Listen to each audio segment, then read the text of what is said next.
Peace and light, let it be bright. My name is Onaji, and this is The Awakening Show. This is episode 5. Thank you for all those who've listened to prior episodes. On this episode, I am very, very excited because I have an incredible artist, actor, poet, just an incredible human being. Who I'm talking about is a brother by the name of Robertson Green. And on this episode, he'll be sharing with me his poetry book entitled All Over the Place. Now, this is an amazing interview, okay? Not only is it an amazing book, but it's an amazing interview because the brother doesn't hold back. He lays it all out on the line. And he has a way of expressing himself like no other. So, enough with the talking. Let's get to it. The name of the book is called All Over the Place, and the links will be in the description. The title song. I chose this song as it's sort of in line with what I feel like the brother brings to the table, and also what this artist, the title song, is all about, and also that it's in line with the artist who wrote the song, who is Gil Scott-Heron, an artist by the name of Gil Scott-Heron, who was very active in the 70s. He wrote a song called "The Revolution Will Not Be Televised," and many other phenomenal songs. This song I chose is called "Rivers of My Father," and I felt like it was in line with this interview and with this brother Robertson Greene. He's sort of in that same vein, y'all. So please enjoy this interview. Listen for the awakenings, because he dropped so many awakenings in this episode. So sit back, relax. Once again, all the show notes, links to his work, as well as the previous episodes on the awakening, will be in the description below. Until then, stay prosperous, stay human, and stay healthy. Peace.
Looking for a way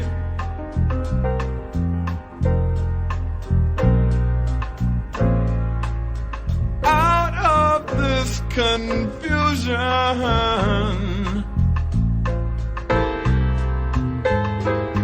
I'm looking for a sign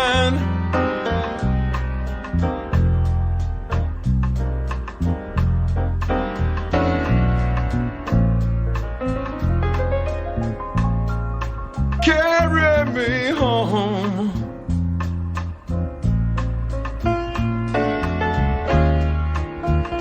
Let me lay down by a stream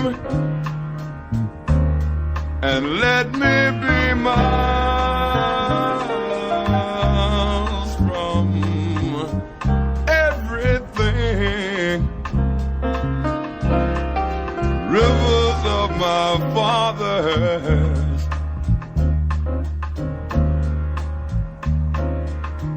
could you carry me home?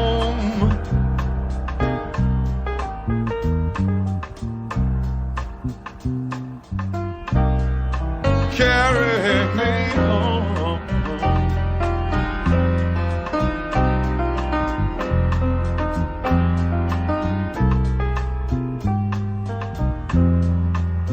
Rubber soles against the concrete, and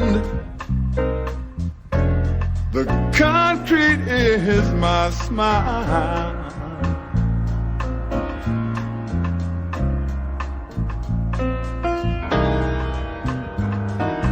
Got to change my way of living. Got to change my style.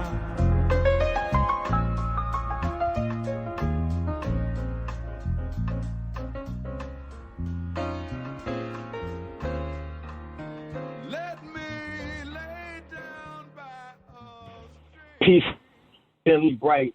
What's up to all the wonderful, incredible people out there? My name is Onaji. I'm a music producer, actor, songwriter.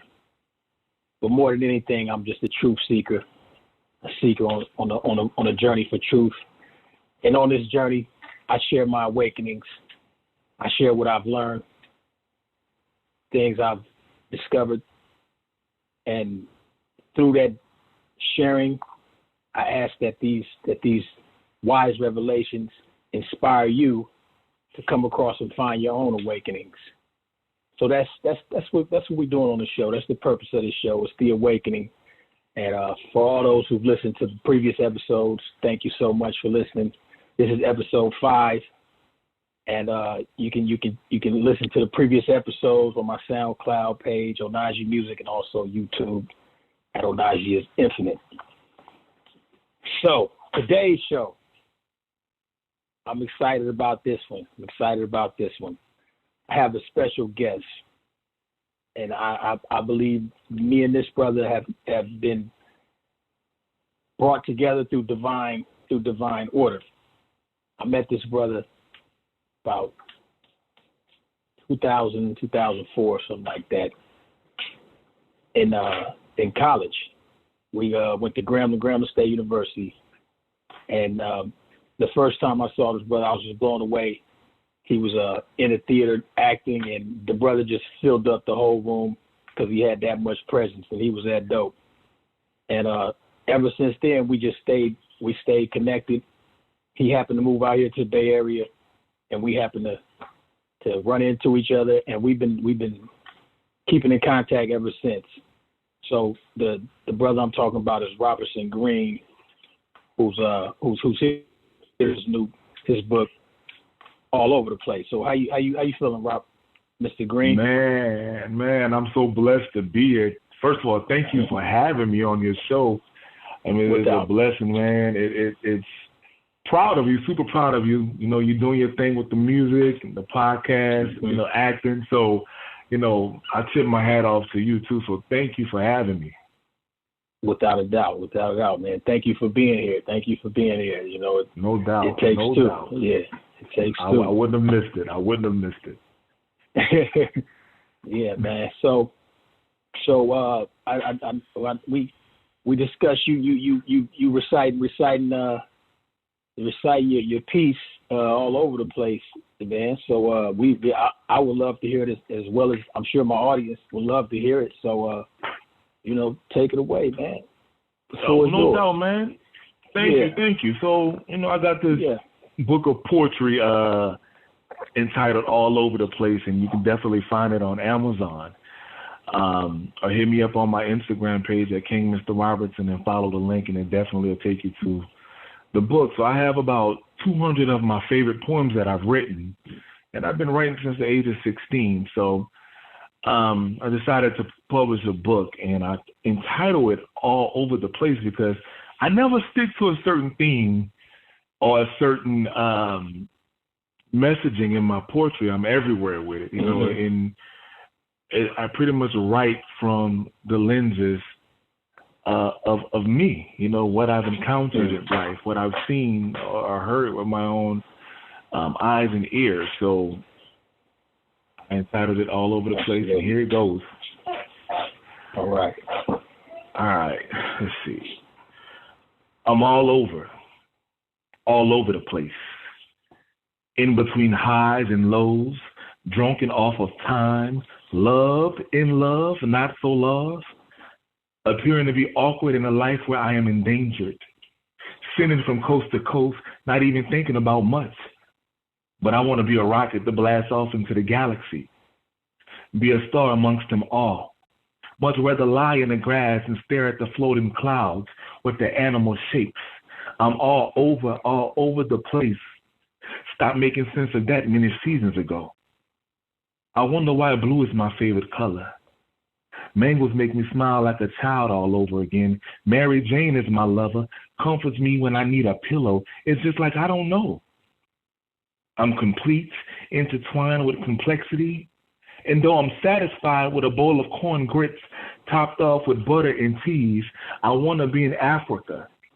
Lust in Rome, make great strides in Chile, play music in Memphis, then bring it back home so I can dream while listening to Nina, crooning to Otis, getting down to the sounds of failure, all the way to wondering why Langston didn't let his dream defer, or why Ray gained sight through the art of song. I'm all over the place. Thank you. That was it. Man, wow. Bravo, bro. Bravo. That is. Thank you. That's amazing, man. Your words just have a way of taking me, as I'm sure it took the audience also to just a place in their mind that's so vivid. You know, like the words really create a vivid picture in my mind. So thank you for blessing me with that, man. You're welcome, man. You know, you say I want to be in Africa, lust in Rome, make great strides in Chile, play music in Memphis, and bring it back home. Man, that's my favorite line in that poem, man. That is. I kind of want to steal that from you, man. I'm not even gonna lie. I'm not gonna do that, man. I'm not gonna do that, man. It's all good, man. Yeah, man. That poem just, you know, it's me. If I had to pick one of my pieces to identify who I am as a person, as a black man, that is me. Up and down, every word is me. And it wasn't easy writing this book because I'm such a private person, and I'm very private with emotions and people seeing my vulnerabilities and knowing them, you know, and I was like, what was I going to do with a book that's full of my identities sitting on the shelf or the lap of someone, and it's easily accessible for them to get to know me. But once I got over that fear and that hump, I began to take my favorite pieces, like I said earlier, and put them together. And I was going through it, and I was like, well, what do I call this book? Because I don't stick to a certain theme, and I don't know really how to title a book of poetry. So I said, well, All Over the Place is going to be the name, because that's me. I'm all over the place, and I have a piece called All Over the Place, and that describes me to a T. So that was the inspiration.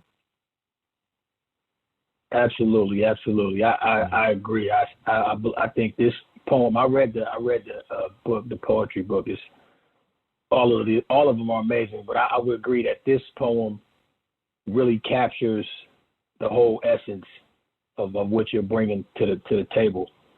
So let me ask you this, man.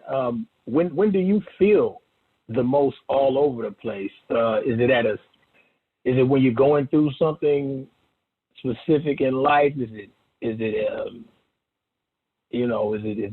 when you're dealing with a person, or when do you feel most all over the place? Is it when your plate is full, or? It depends. It can get me when my plate is full, when I have so much going on, or when I don't have anything going on. My mind is also everywhere. I'm thinking about this, I'm planning for that, and I'm wondering about this one or that one, and right. That's when I'm at my best, honestly, when I'm busy or my mind is busy. I'm at my best. And in those moments, I grab my pen and pad and I start writing. It can be a simple emotion that I'm feeling. It can be something that I've heard, a few words that I may have heard in a song or on television. Someone is talking, and I hear a phrase or something, and I take it and I dance my words around it, my thoughts around it, and I create a piece. And that's when I come up with it. I've been doing this since the age of 16.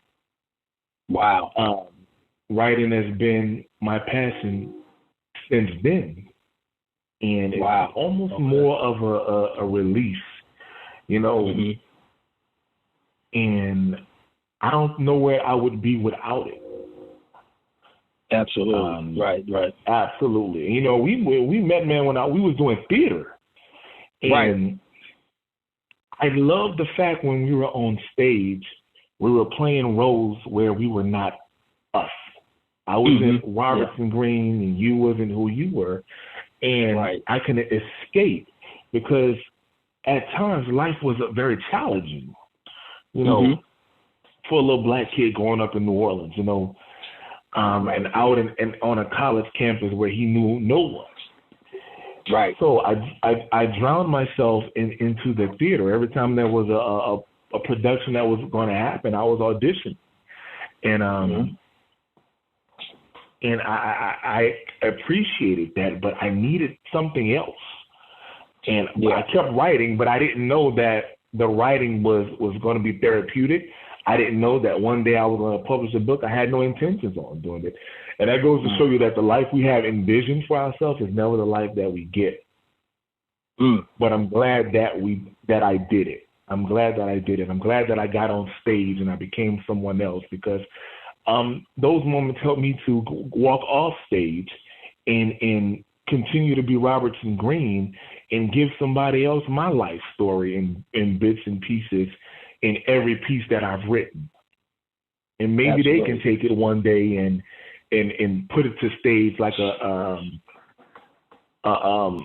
masterpiece like Ntozake Shange, how she did Color Girls. We did that at Grammy, and that was a whole collection of poems, so who knows, man? Maybe one day it'll help. And the feedback that I've been getting thus far is that people love it. And I'm always surprised. And it's not that because I don't think that I'm a great writer.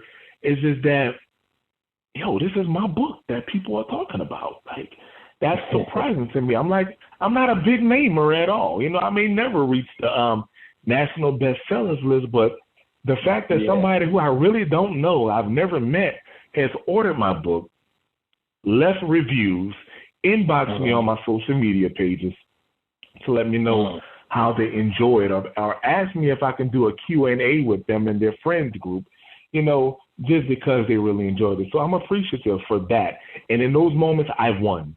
I've got what I needed, my trophy. That's my trophy moment. Yeah. That's dope. I wanted to get a little bit into your background. Now, I know you're from New Orleans. I know you grew up in New Orleans, right? Talk a little bit about how it was growing up in New Orleans, and also, when did you know that you were a writer or just an artist, or that you just wanted to be something in the creative field, have, be some one of the entities in being a creative? When did you know that? Okay, man, let's see. Well, growing up in New Orleans, I'm the son of a Chilean woman and a black man. Okay. So, and I'm their offspring, I'm an only child. We grew up kind of middle class. We had our ups and downs there. My parents divorced when I was either maybe 2 or 3, and my father was never active. But I was very fortunate and blessed to have my grandfather, my mother's father, and my uncles, my mother's brothers, to have stepped in my life and to show me what manhood was about. Show me how to conduct myself as a respectful man and to strive for excellence and reach beyond. Don't just be, satisfied with the status quo. So growing up was pretty cool. But like any other family, we had ups and down moments, Money wasn't always right, Money wasn't right. Times was thick. So that gave me the fuel to want so much more life, to a point where I never had to feel those moments again, although I was grateful for them, because it taught me humility, it taught me perseverance, it taught me how to navigate through times in which some people cannot handle those times. So growing up in New Orleans, it was music, it was food, it was people, it was front porch living, it was laughter. And in between that laughter, there were tears. There was drear. Right. But that's everyday life for most people.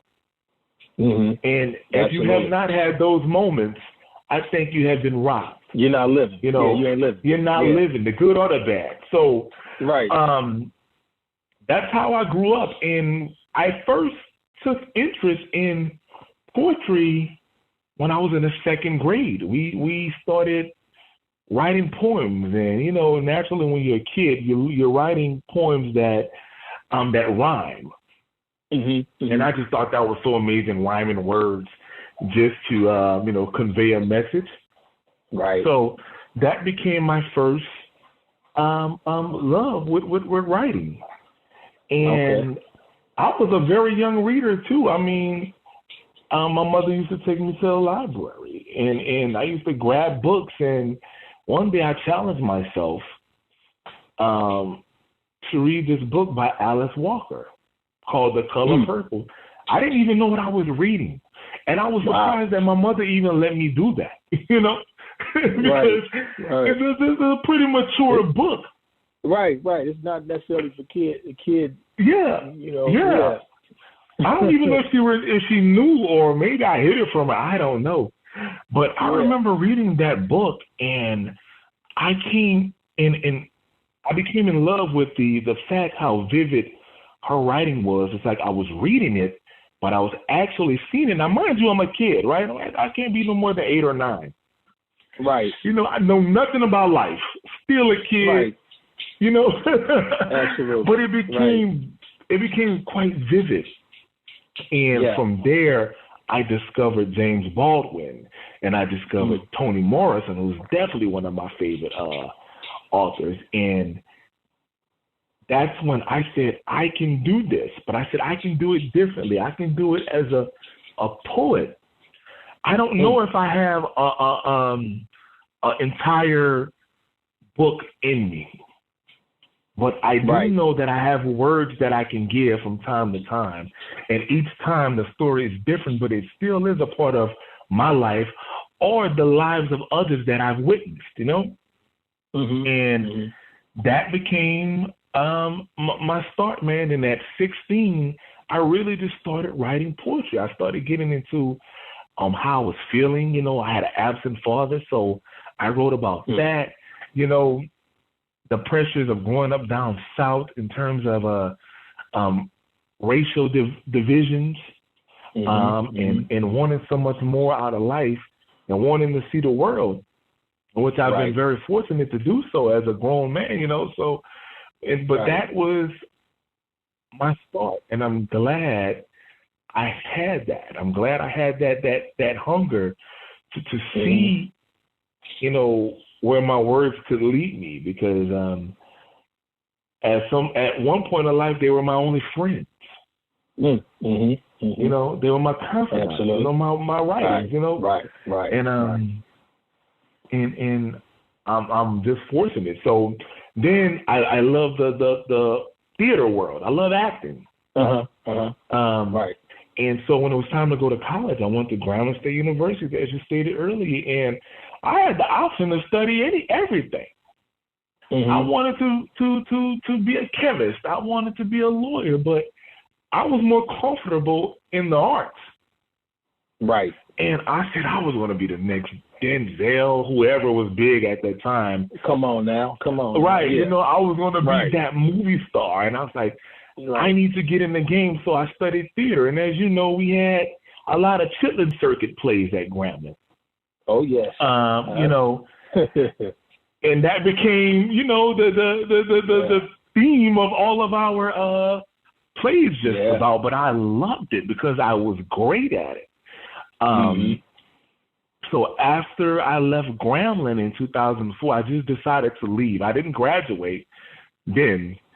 I decided to leave and just take a year off for auditioning. So I went to New York and I auditioned, and there was a soap opera at the time called Port Charles. I did some background work on Port Charles. And then I would go to all of the NYU theater classes, and I would ask the professors if I could audit their classes. And, and they allowed me to, and they actually allowed me to rehearse with them and get tips on acting and blocking and lighting. Because, I feel like if you're going to be in theater, which is the true acting, you got to know all of the aspects of theater, Absolutely. And that, right. So, and then I started auditioning hard. And at the time, it was nobody that looked like me. It was no Idris Elba or anybody like that. So I kept getting the no, you have a great talent. You're very disciplined, but your complexion is too dark. And unfortunately, I was going to keep running into that. And that proved to be true. And I was like, well, okay, I gave myself a year.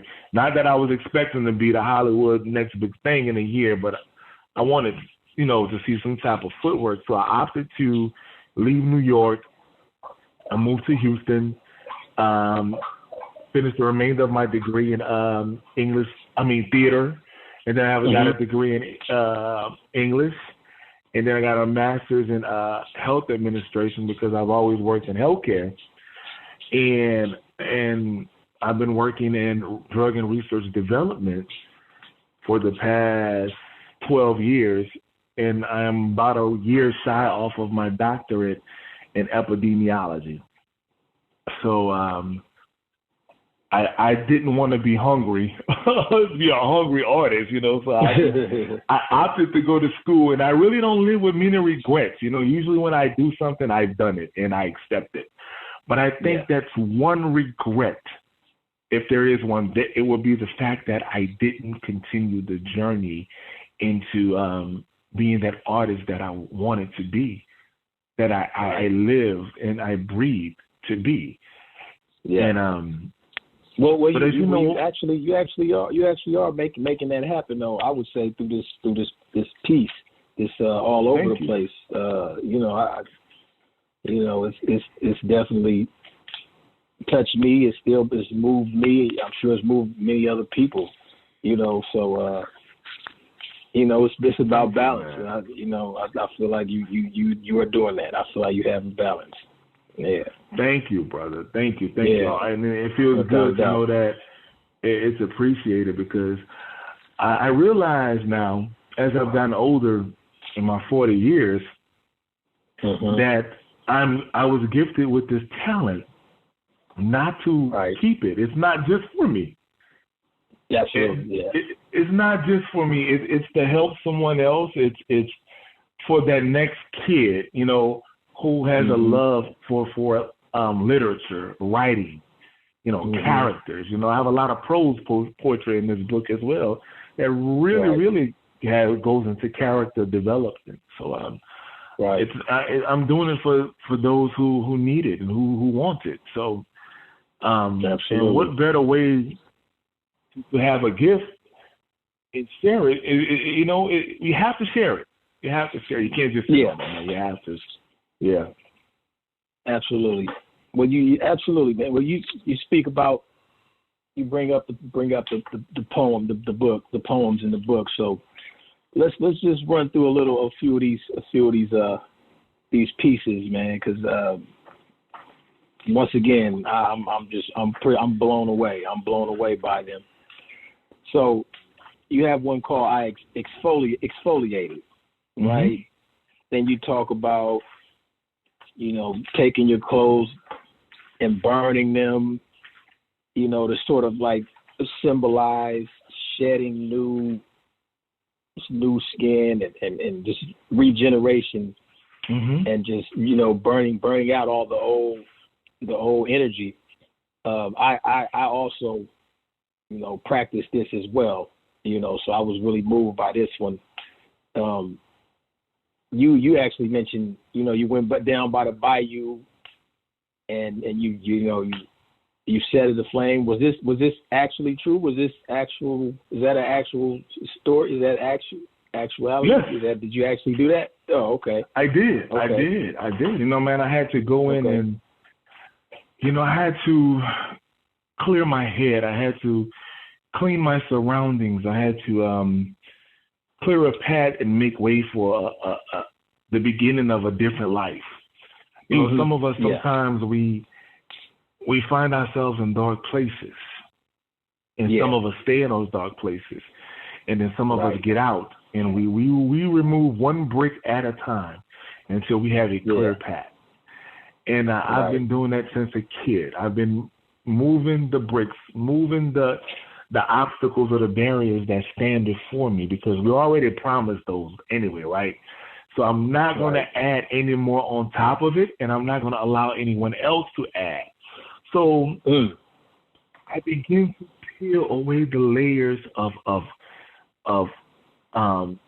self-taught grime, mental grime, or the mental anguish that was placed in my lap by others. And I begin to peel that away. And when I peel that away, I got to see me for the first time ever, meeting me. And I remember there were tears were falling, but in the poem, happy tears, because I was relieved. I was like, oh my God. I was like, I've been waiting for this moment. And I took all of those clothes that I had on and all that mental instability and that deteriorating esteem, and I lit a fire. Sitting by the bayou, the old stanky, musty Louisiana bayou, and I tossed it in there.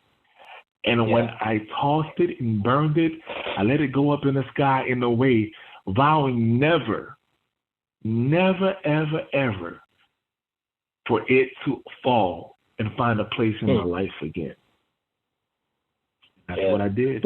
I exfoliated. Oh, that's deep. That's deep. Yeah, that's deep, man. I completely relate to that. I didn't do my clothes though. I write it on paper. And then I just throw it away. But I didn't do the clothes. Absolutely. That's right. Yeah. It was a hot Louisiana night. Right. Yeah, man. But in this one here, I was really moved by this one. America, you bitch. America, you bitch. Man. Wow. America, you bitch.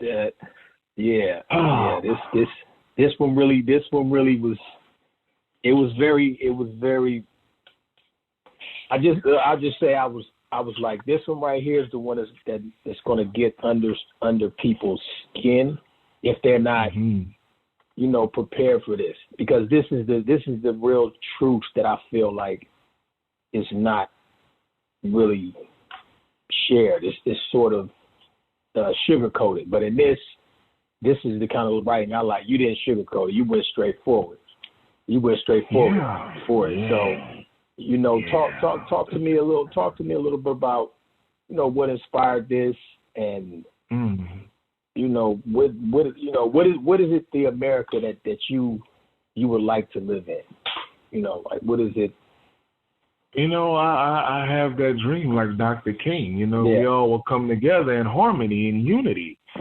But unfortunately, that's just not the reality of the world that we live in. Right. So when I say America, you bitch, I think of George Floyd, Trayvon Martin, Sandra Bland, Eric Garner, Breonna Taylor, and God knows who else. There's a whole list of those people whose names had never been spoken out on social media, that we would never know even existed. Right.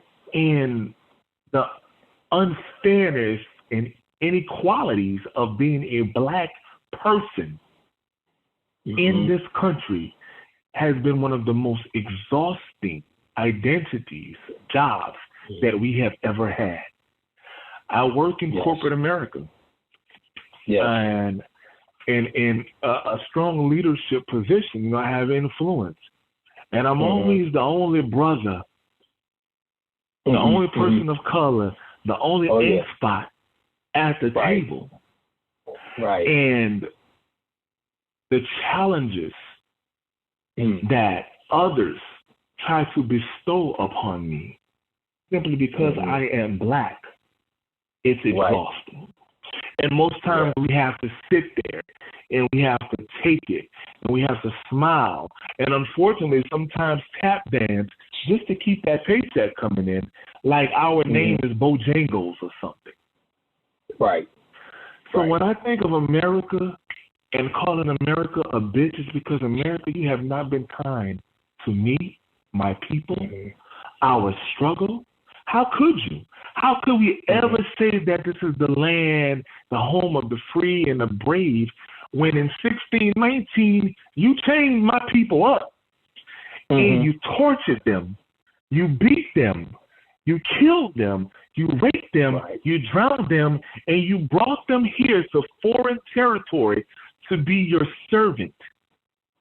Yeah. To be your slave, and you dehumanized us. You dehumanized us. You took our manhoods. You raped our women. You took our kids. You took their childhoods from them. So America, you a bitch for real, America. Yeah. I can see that. I can see how you could say it's hard, It's hard, and things are improving, but they're not improving enough, fast enough. But what I will say though, there is a little hope out there, with this new generation of kids. I enjoy that they are friends and they are lovers, they are neighbors, and they are whatever without seeing color. Right. They are embracing the change. There are people from all walks of life that are coming together. And they're becoming one, regardless of whatever. And I enjoy seeing it. So I know in the future, when we're in our senior citizen days, we might have one of them as president or run in Congress or something like that. And I welcome it. We need it for generations yet to come. So America, you have been a bitch. You will probably continue to be a bitch, but just like we do as black people, we know how to make it. We know how to survive, regardless of what. There's a pandemic, they say. There's a financial crisis, they say. Markets are getting ready to crash. But, black people can take a loaf of bread, a bag of flour, some water, and maybe some ground meat and create a whole meal out of it. And we have survived. And tomorrow we got to get up and do it all over again. And we've been doing it, and we've been doing it, and we've been doing it, and it doesn't stop. So America, yeah, you a bitch, but you don't stop us. You can't. Right. You cannot. Yes. Well said. Mm-hmm.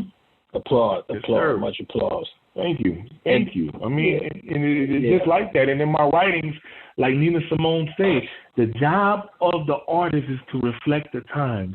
And in that particular piece, I reflected the time. Right.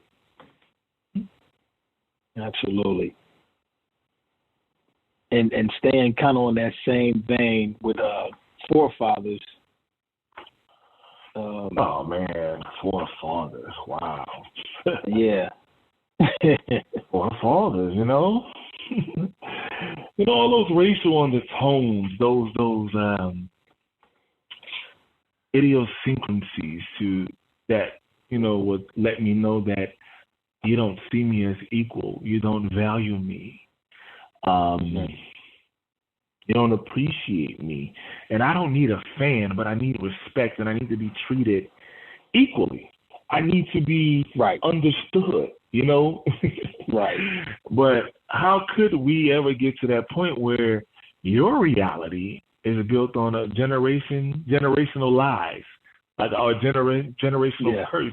You don't see the damage that you've done, or you don't want to see, you don't want to accept it. Right. Right. And it gets tiring.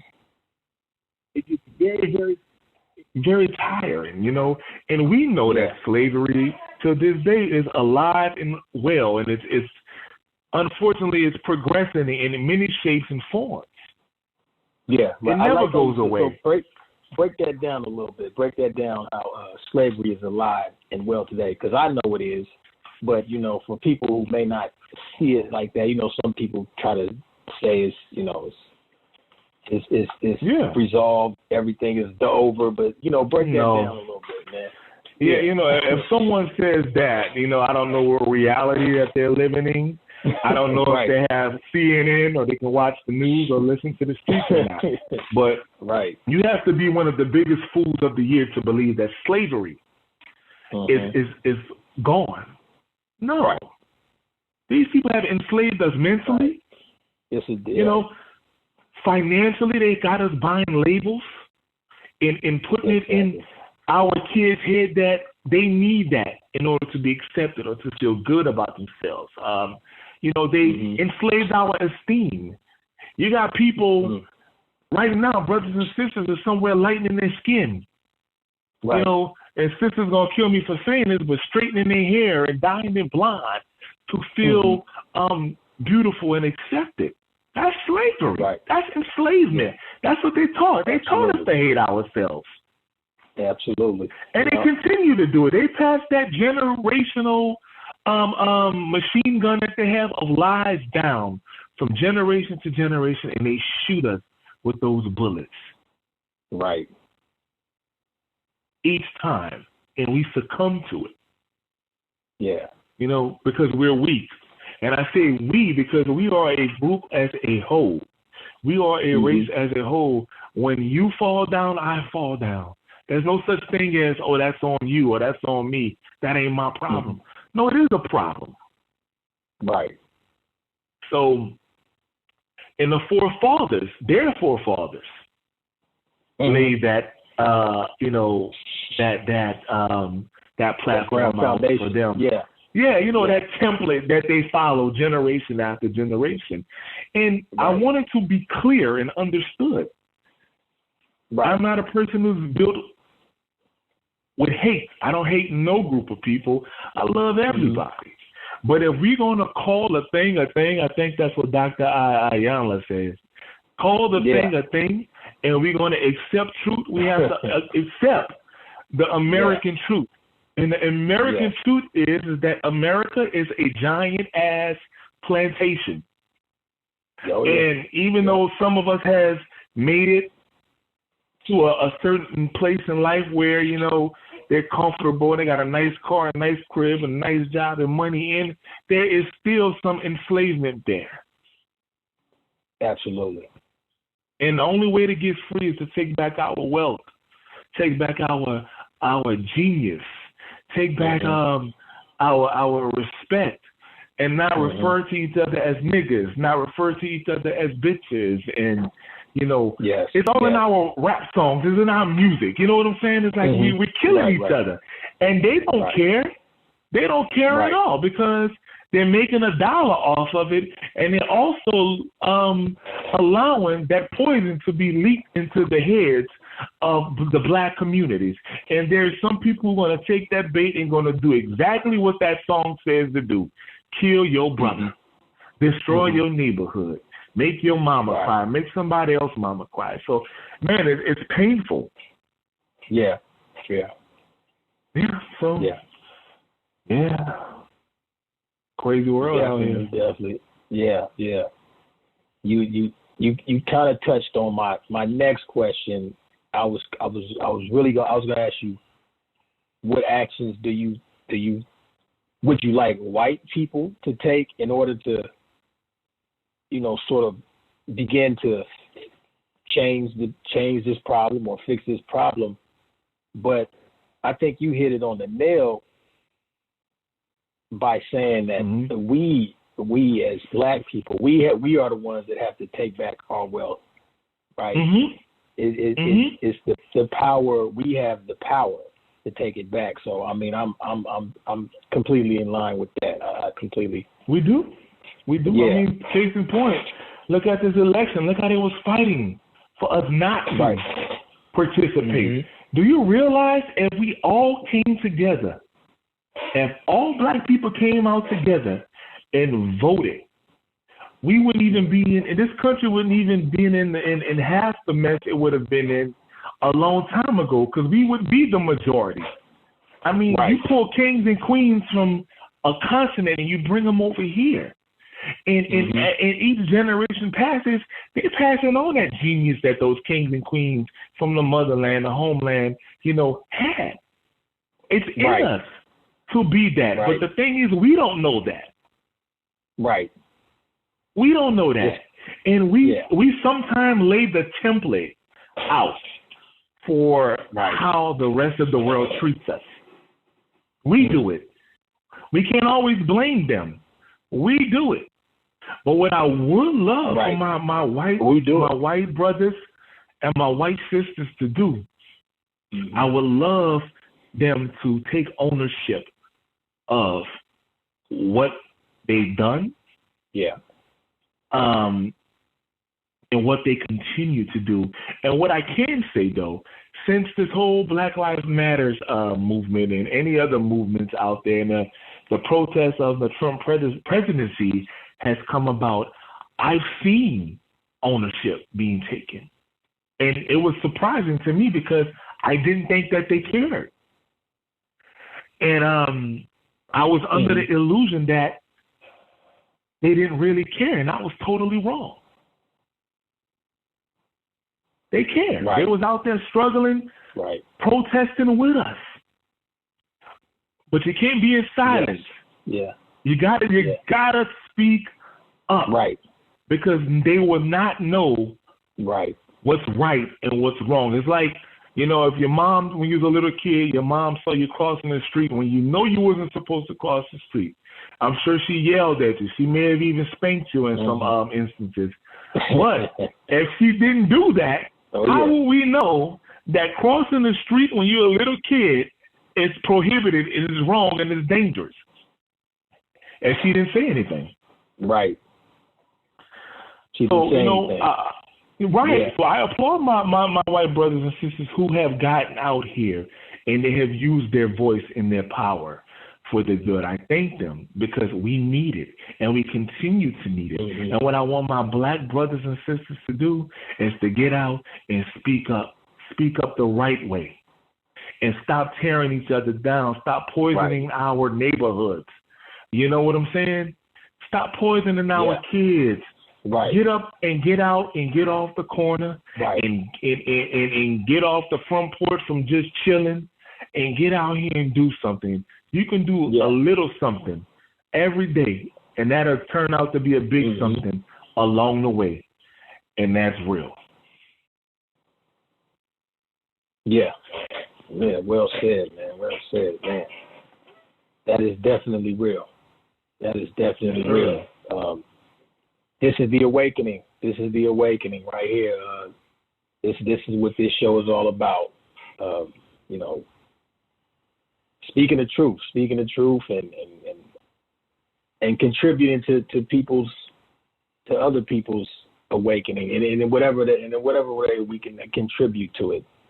But I think that's done through truth, through raw truth, as we have here. So, you know, we'll go through this last poem, Insane Asylum. We're gonna switch gears a little bit. You know, we're gonna go through this one, Insane Asylum. You titled it Insane Asylum. Now, we all feel crazy, right? That's just like, right? We have those different layers, right? So that's just the journey we go through. I mean, for you, like, when would you say you just feel the most crazy? Like, you feel like you belong in an insane asylum, as you say. Like, when do you feel those type of things happen, and how do you cope with that? How do you not go completely off the deep end, right? Okay. And come back to center. Well, yeah. Insane asylum. You know, sometimes life happens out of our control. Yeah. Sometimes life is a mess. Our thoughts are a mess. Our parents may be in a bad place. My brother, my sister, my cousin, my uncles, whoever may be in a bad place. Yeah. And we can't make sense of it. Right. And you feeling crazy. You feeling so crazy. Like you need padded walls. You need to be given a Valium or a straitjacket. Mm-hmm. You know, like you're living in an insane asylum. Yeah. Because the looms of life has just loomed you to lumen can't be anymore, you know, to the max. And you're just feeling like you need to check out for a couple of days. And some days I feel like that. And when I'm in those moments, I get silent. If it's something that I can't fix, it's something that I can't change, whether it be for myself or be for someone else who may be in a rut or a bad situation, and I've emotionally taken on that pain for them, I'm feeling like I need to check out or I'm going crazy. Yeah. And when I'm in those moments, I get quiet. I sleep. Yeah. Yeah. I take a drive. I become real still, and I wait for Mother Earth herself to give me a direction. Right. I don't force it. I let it organically happen. And usually when that happens, the clearer picture presents itself. Yeah. It may not be the solution I want or the solution that someone else may want, but it's a start. And eventually, if whatever issue there is, it becomes a problem. But we all feel kind of crazy. You know what I'm saying? Right. We all feel kind of crazy. We feel like I can't take it. Yeah. You know? I'm feeling really crazy, like an insane asylum. Every day is empty, much more emptier than the day before. Padded walls so naked, like an insane asylum. I may need a vacation from the horrors of this world. And when I say that, I'm not talking about death. I'm just talking about like I just need to mentally check out from you. And let me gather my thoughts. Let me gather my emotions. Let me put things into a better perspective. Right. And not worry about nobody else or nothing. And not because I'm being selfish, but I have to save me and keep me afloat mentally. Because if my mental's gone, I'm gone. Nobody can help me. You know what I'm saying? Right. So that's what Insane Asylum is about. Very true. Well, man, we gonna kind of stop it there and then wrap it up there, man. Yes, sir. Thank you. But I just want to say, yeah, man, thank you, man. The pleasure is all mine, bro. All mine. Yes, sir. Yes. Yes, sir, man. Check for me in the future, man. I got some big things coming, and I'm definitely going to keep you in the loop. So also keep me coming back. I really enjoy these moments. I'm so appreciative for you and your platform, and thank you so much, man. I couldn't ask for a better moment, so thank you. You're more than welcome. You're more than welcome, brother. And once again, you can purchase the book from Robertson Greene on Amazon. It's entitled Thoughts of a Man All Over the Place. You can support him on IG, Instagram at King Mr. Robinson. And yes, sir. Yeah, man. Any closing words? Any final thoughts? Man, peace. Well, we got a new president in the house. Do you have any thoughts on that, man? We got a new president today. I'm open. I'm open. You know, man. Change brings about change, right? Yeah, right. And I'm definitely hoping that this change is good for everyone in this country, because we're dying out here mentally, physically, spiritually, emotionally. So, and not to say that they're a savior, because they're not, but it's a start for a new chance to fix the things that we can fix, you know, as people in this country. And I'm gonna part ways on that one. That's a perfect way to part ways, my brother. Yes, sir, brother. You take care. Right on, and peace to you. Okay, brother. Peace. Talk to you later. All right.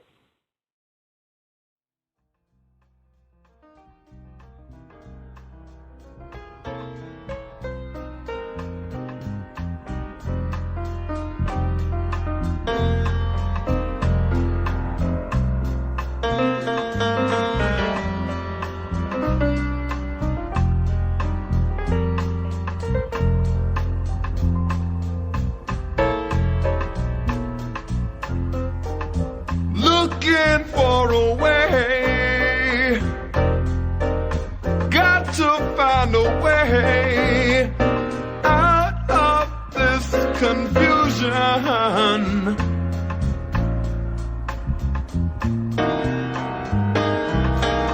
Looking for a sign,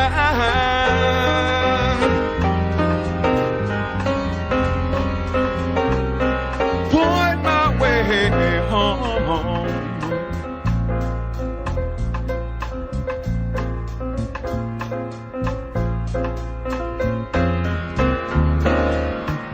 Let me lay down by a stream somewhere, miles